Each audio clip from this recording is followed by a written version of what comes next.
सूर्यबली को रेत में दबे हुए किसी के कपड़े दिखाई देते हैं। कपड़ों को देखकर वो एक पल के लिए स्तब्ध रह जाता है। उसे लगता है कि उसने अपने दूसरे साथी को भी खो दिया और वो बहुत उदास हो जाता है। तभी ऊपर की ओर से अचानक कृसान उठ जाता है। ये देखकर सूर्यबली बहुत खुश होता है। कृसान बोलता है, सरदार के बाद तुम ही हो जिसने मुझे कृसान नाम से पुकारा है, वरना सभी लोग मुझे लावारिस कहकर बुलाते थे। तभी कृसान को पीछे एक नीले कपड़े में एक लड़की दिखाई देती है। सूर्यबली उधर देखता है तो वो वहाँ से गायब हो जाती है। कृसान बोलता है, वो अभी वहीं खड़ी थी, मैंने उसे देखा तभी। जिसे कृसान ने बचाने की कोशिश की थी उसे भी होश आ जाता है। वो सीटी बजाकर अपने साथियों को बुला लेता है। वो कृसान के पास जाकर जान बचाने के लिए शुक्रिया बोलता है और उन्हें एक घोड़ा गिफ्ट में दे देता है। फिर सूर्यबली घोड़े पर बैठकर आगे बढ़ता है और कृसान पैदल चलता है। दोनों मस्ती करते करते राजधानी महादेशम पहुंच जाते हैं। अंदर जाते समय ये दोनों ऊपर दो लोगों को मरा हुआ लटका हुआ देखते हैं, जिनके हाथ पर एक अजीब किस्म का टैटू बना होता है। अंदर आकर ये देखते हैं कि कुछ लोगों को पिंजरे में जानवरों की तरह कैद करके रखा गया है। ये देखकर सूर्यबली को कुछ समझ नहीं आता। इधर कृसान एक आदमी से उस रहस्यमय जंगल के बारे में पूछता है, लेकिन आदमी बोलता है वो जंगल सच में नहीं है, वो बस एक कहानी है, किसी को नहीं पता वो जंगल कहाँ है। फिर ये दोनों विश्राम गृह में जाकर खाना खाते हैं और थोड़ा आराम करते हैं। तभी वहाँ पर चुटकी आ जाती है, वही लड़की जिसने रेगिस्तान में कुछ लोगों का सामान चुराया था। चुटकी को बहुत जोर की भूख लगी होती है तो वो बहुत सारा खाना मंगवाती है। तभी वो लोग उसे घेर लेते हैं और अपना सामान मांगने लगते हैं, लेकिन चुटकी उन्हें साफ मना कर देती है और लड़ने के लिए तैयार हो जाती है। तभी कृसान उसे देख लेता है और सूर्यबली से बोलता है, देखो ये वही लड़की है ना जो हमें रेगिस्तान में मिली थी। तभी वो लोग चुटकी पर हमला कर देते हैं। ये देखकर कृसान उसकी मदद करने के लिए बढ़ता है, लेकिन सूर्यबली उसे रोक लेता है और बोलता है, तेरी बहन लगती है क्या, इतना उतावला क्यों हो रहा है। लेकिन चुटकी उन सभी पर भारी पड़ती है और एक एक करके सबको धूल चटा देती है। तभी एक दूसरा योद्धा चुटकी से वो कीमती चीज चुरा लेता है जो उसने दूसरों से चुराई थी और उसे असली मालिकों को लौटा देता है। ये देखकर चुटकी उस पर हमला करने ही वाली थी। तभी वहाँ पर महामंत्री भुजंगा के आने की घोषणा होती है। सभी कबीले के योद्धा उसके आगे झुक जाते हैं, लेकिन सूर्यबली भुजंगा का नाम सुनते ही उसे उसी वक्त मारने का सोचता है। वो अपना भाला उठाकर आगे बढ़ता है, लेकिन तभी कृसान उसके पैर पकड़ लेता है और बोलता है, भाई अभी नहीं, बाद में मार देना इसे, नहीं तो हम जीतने से पहले ही हार जाएंगे। ये सुनते ही सूर्यबली रुक जाता है और झुक जाता है। भुजंगा सभी योद्धाओं को प्रतियोगिता के नियम बताता है। जो कोई भी इस प्रतियोगिता में शामिल होगा उसके बाहर जाने के सारे रास्ते बंद कर दिए जाएंगे और जो बिना बताए बाहर जाएगा उसे अपराधी माना जाएगा। ये बोलकर भुजंगा वहाँ से चला जाता है। फिर रात हो जाती है और सभी योद्धा आराम करते हैं। फिर सीन कट होता है और हम दूसरे दिन का सीन देखते हैं, जिसमें सूर्यबल कृसान से बोलता है, हमें एक साथी की और जरूरत है क्योंकि प्रतियोगिता में 3 लोगों के ग्रुप को लिया जा रहा है। वहीं चुटकी इनकी बातें छिपकर सुन रही होती है और वहीं हम बहुत सारी भीड़ के बीच पिंजरे में कैद 2 औरतों को देखते हैं जो कि जंग में हारे हुए राहु वंश के गुलाम होते हैं। एक आदमी उन्हें आपस में लड़ाता है और कहता है कि इन दोनों में से एक ही जिंदा बचेगा और जो जिंदा बचेगा उसे इस भीड़ में से कोई भी खरीद सकता है। फिर दोनों औरतें अपनी अपनी जान बचाने के लिए एक दूसरे की जान की दुश्मन बन जाती हैं और लड़ाई करने लगती हैं। वहाँ खड़े सभी लोग इन्हें लड़ते हुए देख बहुत आनंद लेते हैं। कुछ देर बाद एक औरत दूसरी औरत का गला जंजीर से दबाकर मार देती है। मरने वाली औरत का नाम रुद्रिका होता है। फिर आदमी रुद्रिका को भीड़ के बीच लाकर उसकी बोली लगाने लगता है। कृसान रुद्रिका को खाना उठाकर देता है और रुद्रिका बहुत दिनों से भूखी होने की वजह से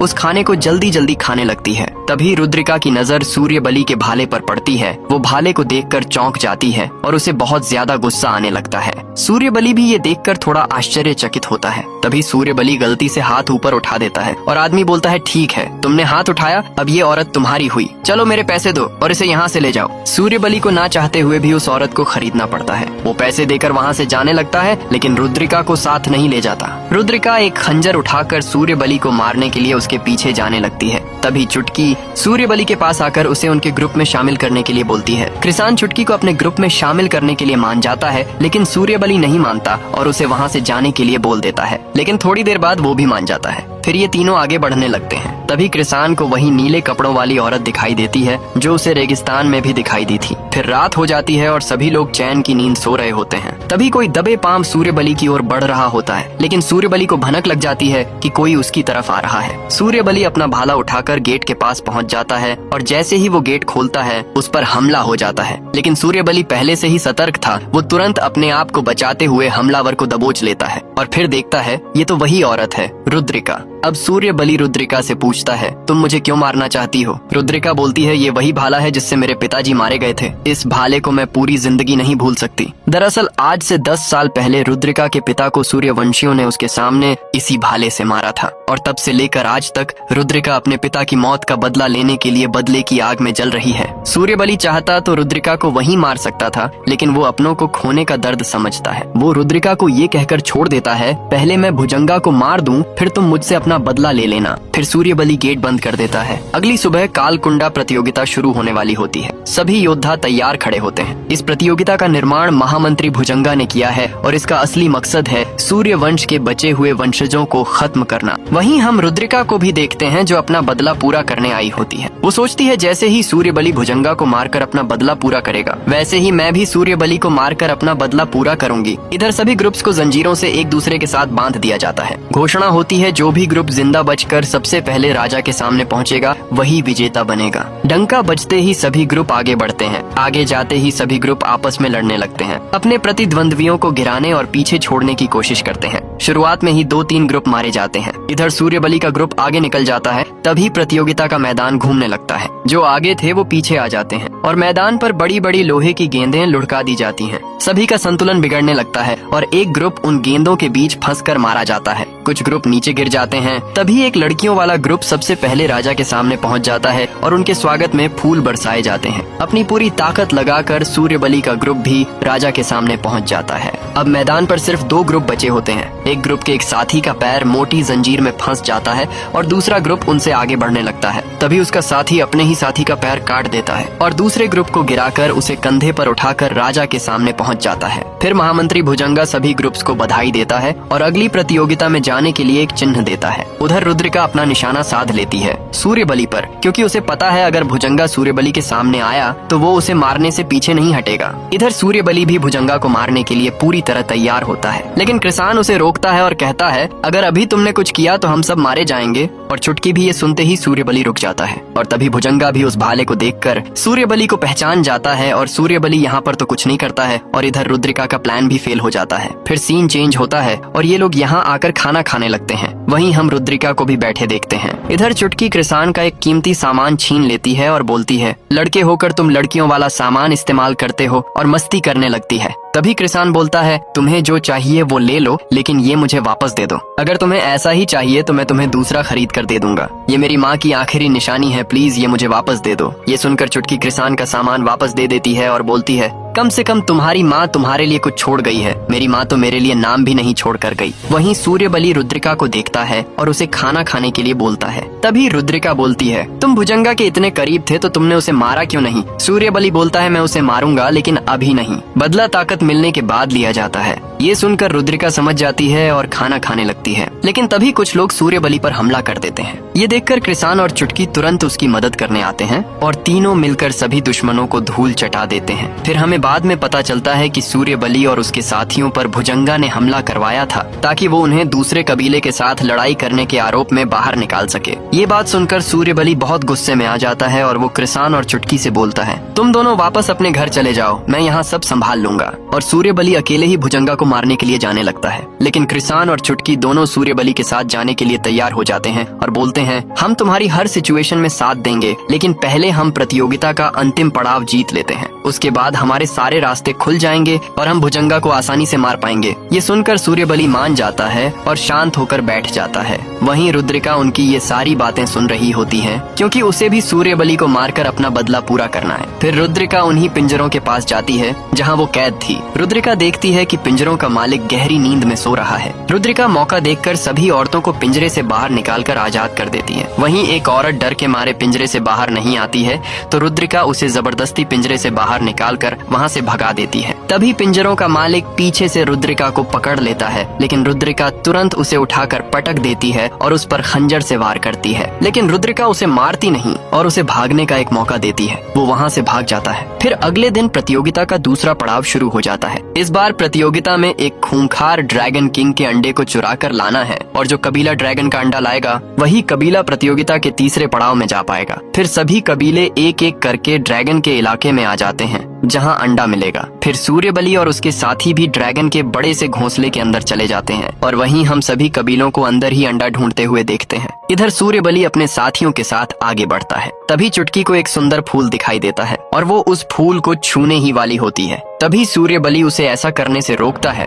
लेकिन फूल फट जाता है और सूर्यबली पर अपना जहर छोड़ देता है क्योंकि वो फूल बहुत जहरीला होता है। फिर चुटकी और कृसान सूर्यबली को एक सुरक्षित जगह पर लाते हैं। अब तक जहर सूर्यबली के शरीर में बहुत तेजी से फैलने लगता है। तभी सूर्यबली बताता है, एक नारंगी रंग की काई इस जहर की दवा है, अगर तुम मुझे वो लाकर खिला दो तो मैं बच जाऊंगा। ये सुनते ही चुटकी और कृसान बिना समय बर्बाद किए तुरंत दवा ढूंढने निकल जाते हैं। दूसरी तरफ हम लड़कियों का एक ग्रुप देखते हैं जो अंडा ढूंढते हुए एक बहुत ही खतरनाक जगह पर पहुंच जाता है। उन्हें पता भी नहीं चलता कि पेड़ जैसे दिखने वाले मॉन्स्टर कब उन पर हमला कर देते हैं। सभी लड़कियां अपने आप को बचाने के लिए उन्हें काटने लगती हैं, लेकिन मॉन्स्टर बहुत ज्यादा होने की वजह से वो ज्यादा देर टिक नहीं पाती और मॉन्स्टर उन्हें खींच कर ले जाते हैं। तभी वहाँ दूसरे कबीले के लोग आते हैं और वो मौका देखकर जल्दी जल्दी वहाँ से आगे निकल जाते हैं। थोड़ी देर ढूंढने के बाद उन्हें अंडा मिल जाता है। इनमें से एक साथी तुरंत अंडा उठा लेता है, लेकिन तभी वहाँ ड्रैगन आ जाता है। ड्रैगन को देखकर ये दोनों तुरंत वहाँ से भागने लगते हैं। वापस आते समय फिर से उन्हें मॉन्स्टर्स का सामना करना पड़ता है। तभी वहाँ चुटकी और कृसान भी आ जाते हैं और वो अंडा देखकर उसे छीनने के लिए उनके पीछे पड़ जाते हैं, लेकिन तभी ड्रैगन उनके सामने आ जाता है। ये ड्रैगन इंसानों की तरह बोल सकता है। ड्रैगन बोलता है, मुझे कब से इंसानी खून का इंतजार था। तभी अंडा उनके हाथ से छूट जाता है और चुटकी अंडा उठाकर भागने लगती है। ड्रैगन अंडे को बचाने के लिए चुटकी के पीछे पड़ जाता है। चुटकी एक जगह आकर छिप जाती है। ड्रैगन उसे ढूंढता है। तभी चुटकी अंडे को कृसान की ओर फेंक देती है। अब ड्रैगन कृसान के पीछे पड़ जाता है। कृसान अपनी पूरी ताकत लगा देता है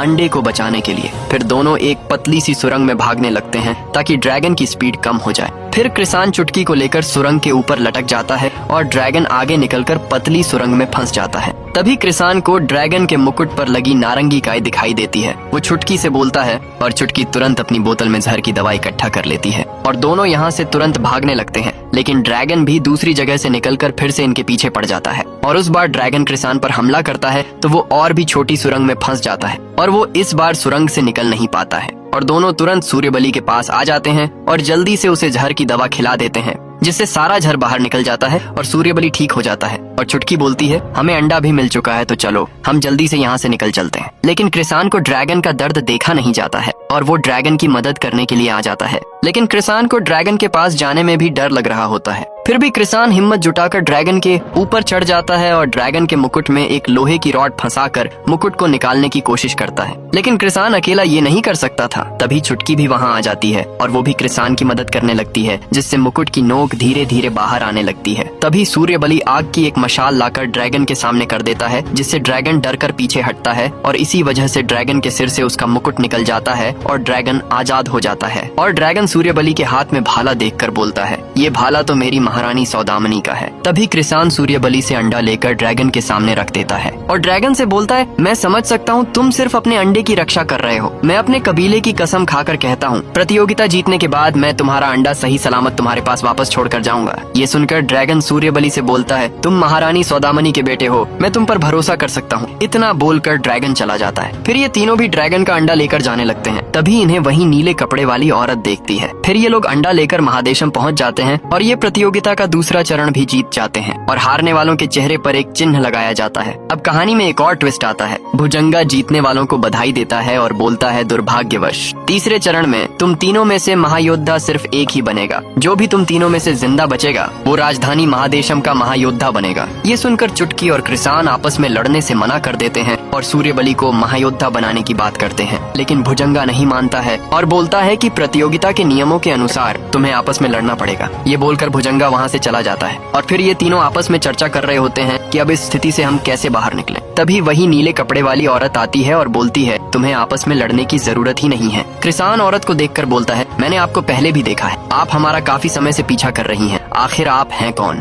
औरत बताती है, मैं तुम्हारे पिता की दोस्त दक्षता हूँ। मैं तुम्हें ऐसी जगह ले जाऊंगी जहाँ तुम्हारी सारी पहेलियां सुलझ जाएंगी। कृसान दक्षता से पूछता है, तुम हमें कहाँ ले जाओगी? दक्षता बोलती है, रहस्यमयी जंगल। फिर तीनों उसके साथ रहस्यमयी जंगल में आ जाते हैं और तभी अचानक आसपास पड़े पत्थर हवा में उड़ने लगते हैं और एक आकाशवाणी होती है जिसमें सूर्यबली की माँ उससे बोलती है, मेरे बेटे सूर्यवंश के सम्मान को दोबारा स्थापित करना होगा। तभी फिर एक और आकाशवाणी होती है जिसमें कृसान की माँ की आवाज आती है और वो भी कृसान को राहुवंश की ओर से अमन और शांति स्थापित करने के लिए प्रयास करने को कहती है। ये सुनते ही कृसान दक्षिता से बोलता है, मैं राहुवंश का नहीं हो सकता। दक्षिता बोलती है, तुम मानो या ना मानो, तुम्हारे शरीर पर राहुवंश का कुल चिन्ह है। अगर विश्वास नहीं है तो अपने रक्त को बाएं हाथ पर लगाओ। ये सुनकर सूर्यबली चाकू निकालकर कृसान से बोलता है, ये तुम करोगे या मैं करूं? फिर कृसान अपना हाथ काट कर रक्त अपने दूसरे हाथ पर लगाता है और उसके हाथ पर सच में राहुवंश का चिन्ह दिखने लगता है। तभी सभी पत्थर नीचे गिरने लगते हैं और ये फिर से सामान्य जगह पर आ जाते हैं और सूर्यबली कृसान से बोलता है, मैं राहुवंश के किसी के भी साथ कोई भी संबंध नहीं रखना चाहता। ये बोलकर वो वहाँ से चला जाता है और चुटकी सूर्यबली को रोकने की बहुत कोशिश करती है, लेकिन सूर्यबली चुटकी को धक्का मारकर गिरा देता है और चुटकी को यहाँ से जाने के लिए बोल देता है और चला जाता है। फिर चुटकी भी वहाँ से जाने लगती है और इधर कृसान भी अपने दोस्तों को बचाने के लिए उन्हें ढूंढने निकल जाता है। और दूसरी तरफ सूर्यबली को रास्ते में रुद्रिका मिलती है जो बोलती है, तुमने मुझे खरीद कर आजाद किया। अगर तुम मेरी बदले की नफरत को प्यार से नहीं जीतते तो मैं जिंदगी भर इसी नफरत में जलती रहती। अब मैं सबकी तरह आजाद जिंदगी जीना चाहती हूँ। और चुटकी का दिया हुआ फल वो सूर्यबली को देकर वहाँ से चली जाती है। फिर सूर्यबली को सब समझ आ जाता है कि चुटकी और कृसान उसके लिए कितने महत्वपूर्ण हैं। फिर सूर्यबली तुरंत अपने साथियों को ढूंढने के लिए वापस जाने लगता है और इधर कृसान भी उन दोनों को ढूंढ रहा होता है और दूसरी ओर चुटकी भी गुस्से में चली जा रही होती है। तभी चुटकी को भुजंगा रास्ते में घेर लेता है और भुजंगा के आदमी चुटकी पर हमला कर देते हैं, लेकिन चुटकी भी कम नहीं पड़ती है। वह भी एक एक करके भुजंगा के आदमियों को पछाड़ने लगती है और चुटकी धीरे धीरे भुजंगा तक पहुंच जाती है और उस पर वार करती है, लेकिन भुजंगा आसानी से चुटकी का वार झेल जाता है और चुटकी को दूर फेंक देता है और भुजंगा के आदमी चुटकी को बुरी तरीके से पीटने लगते हैं। तभी सूर्यबली चुटकी को ढूंढते हुए यहाँ आ जाता है और चुटकी को पिटता देख सूर्यबली अपने भाले से सभी को मारने लगता है। देखकर भुजंगा सूर्यबली को मजबूर करने के लिए चुटकी के पैर में तलवार घोंप देता है, जिससे चुटकी को बहुत दर्द होता है और ये देखकर सूर्यबली को बहुत गुस्सा आने लगता है। तभी भुजंगा चुटकी के कुछ बाल उखाड़ देता है। ये देखकर सूर्यबली अपना भाला दूर फेंक देता है और चुटकी को बचाने के लिए अपने आप को भुजंगा के हवाले कर देता है और उसके आदमी सूर्यबली को अच्छे से पकड़ लेते हैं। सूर्यबली चुटकी से बोल ही रहा होता है, चुटकी चिंता मत करो, मैं तुम्हें कुछ भी नहीं होने दूंगा। लेकिन तभी भुजंगा अपनी तलवार निकालकर चुटकी की पीठ में घुसाने लगता है, जिससे चुटकी बहुत तेज चिल्लाने लगती है और उसे बहुत दर्द होता है और देखते ही देखते चुटकी सूर्यबली के सामने दम तोड़ देती है। सूर्यबली चाहकर भी इस वक्त कुछ नहीं कर सकता था और भुजंगा सूर्यबली को बंदी बनाकर ले जाता है। इधर कृसान दोनों को ढूंढते हुए यहाँ तक पहुँच जाता है और वो चुटकी को इस हालत में देखकर घबरा जाता है। चुटकी कृसान को बताती है कि भुजंगा सूर्यबली को ले गया है, उसे बचाओ। इतना बोलकर चुटकी दम तोड़ देती है। ये देखकर कृसान चुटकी को गले लगाकर बहुत रोता है और उसे दफनाकर वहाँ से चला जाता है। अगले सीन में हम कृसान को प्रतियोगिता में हारे हुए एक योद्धा से बात करते देखते हैं। कृसान उसे बता रहा होता है कि ये सब भुजंगा की एक चाल है, जिससे वो 8 राज्यों को अलग करना चाहता है ताकि वो महादेशम का राजा बन सके और सूर्यवंश का नामो निशान मिटा सके। कृसान योद्धा से बोलता है, तुम सूर्यवंश के सभी हारे हुए योद्धाओं को वापस लेकर आओ, जब तक मैं सूर्यबली की मदद करने जा रहा हूँ। इधर भुजंगा राजा से बोलता है, महाराज इसका नाम सूर्यबली है और ये आपको मारने की साजिश रच रहा था। वो तो शुक्र है कि हमें सही समय पर पता पड़ गया और हमने इसे पकड़ लिया, लेकिन इसने 3 निर्दोषों की जान ले ली। ये बोलकर भुजंगा राजा से सूर्यबली को फांसी देने की मांग करता है और राजा मान भी जाता है और सूर्यबली को मौत की सजा सुना दी जाती है। ये लोग सूर्यबली को मारने ही वाले होते हैं। तभी कृसान वहाँ आ जाता है और ये सब होने से पहले ही रोक देता है और कृसान यहाँ पर नाटक करते हुए राजा से बोलता है, महाराज इस गद्दार से मुझे लड़ने दिया जाए, मैं इसे अपने हाथों से मारूंगा। इधर योद्धा सभी योद्धाओं को रोककर उन्हें सारी बात बताता है और बोलता है, भुजंगा एक बहुरूपिया है जिसने हम सभी को लड़ाकर अलग कर दिया है। अब भुजंगा राजा को मारकर महादेशम का राजा बनना चाहता है। हम सबको मिलकर राजा की मदद करनी पड़ेगी। ये बोलकर वो वहाँ से चला जाता है। इधर कृसान और सूर्यबली आपस में लड़ने का नाटक करने लगते हैं। ये देखकर भुजंगा समझ जाता है कि अब उसकी साजिश का पर्दाफाश होने वाला है। तभी भुजंगा अपने आदमियों को इशारा करता है और उसके आदमी राजा के सिपाहियों पर हमला कर देते हैं और देखते ही देखते पूरे राज्य में युद्ध जैसा माहौल बन जाता है और भुजंगा राजा को बचाते हुए ऐसा दिखाने की कोशिश करता है कि ये हमला सूर्यबली ने करवाया है और भुजंगा राजा को एक सुरक्षित जगह पर ले जाने लगता है। इधर कृसान और सूर्यबली भुजंगा के लोगों से लड़ रहे होते हैं और कृसान राजा को ले जाते हुए देख लेता है। इधर भुजंगा राजा को कैद करके अपनी असलियत बताता है और बोलता है कि वो बस इसी मौके का इंतजार कर रहा था और राजा को कैद करके चला जाता है। इधर भुजंगा का पालतू जानवर सूर्यबली पर हमला कर देता है और उसके शरीर पर अपने नाखूनों से घाव कर देता है। तभी वहाँ रुद्रिका आ जाती है और वो उस जानवर पर वार करके सूर्यबली को बचा लेती है और जानवर की आंख फोड़ देती है जिससे वो जानवर गुस्से में आकर रुद्रिका पर हमला कर देता है और तभी सभी हारे हुए योद्धा भी आ जाते हैं और वो भी इस जानवर को मारने में उनकी मदद करते हैं और सभी मिलकर उस जानवर को मार देते हैं। इधर भुजंगा ने पूरे रणांगन को अपने हिसाब से बनवाया होता है। फिर वो एक खुफिया बटन दबाता है जिससे पूरी बिल्डिंग में से तेल निकलने लगता है। ये देखकर कृसान भुजंगा को रोकने के लिए उसके पास जाने लगता है, लेकिन तब तक भुजंगा बिल्डिंग में आग लगा चुका था और भुजंगा अपनी उड़न तस्करी से वहाँ से निकलने लगता है, लेकिन कृसान उसकी उड़न तस्करी को छलांग मारकर पकड़ लेता है और उसे रोकने की कोशिश करता है। इधर आग राजा तक पहुँचने ही वाली होती है, लेकिन सूर्यबली और एक साथी राजा को बचाने के लिए दरवाजे को तोड़ने की कोशिश करते हैं। इधर कृसान उड़न तस्करी को फाड़ देता है जिससे वो नीचे की ओर जाने लगती है और इधर पूरी बिल्डिंग जलकर राख हो चुकी थी और अंदर राजा बाहर निकलने के लिए तड़प रहा होता है और ऊपर से बिल्डिंग टूटकर नीचे गिरने लगती है और नीचे सूर्यबली और उसका साथी अपनी पूरी जान लगाकर दरवाजा तोड़ देते हैं और राजा को बाहर निकाल लेते हैं और उसकी जान बचा लेते हैं। लेकिन फाल्कन कबीले का योद्धा इसमें शहीद हो जाता है। इधर कृसान उड़न तस्करी से नीचे कूद जाता है और भुजंगा भी नीचे गिर जाता है। सूर्यबली भुजंगा को देखकर तुरंत अपनी माँ का बदला लेने के लिए उस पर टूट पड़ता है और चुटकी का बदला भी लेता है और उसे मार मार कर खत्म कर देता है और सभी का बदला लेकर महादेशम और राजा की जान बचा लेता है और राजा सूर्यबली से खुश होकर उसे महादेशम का महायोद्धा बना देता है और लास्ट में सूर्यबली राजा से चुटकी को शहीद की उपाधि देने और उसकी एक प्रतिमा बनाने की मांग करता है और राजा हाँ कर देता है और कृसान राजा से ड्रैगन का अंडा वापस करने की मांग करता है और इसमें भी राजा मान जाता है और फिर सूर्यबली और कृसान दोनों चुटकी की कब्र पर आकर उसे याद करते हैं। इसी सीन के साथ ये कहानी यहीं पर खत्म होती है।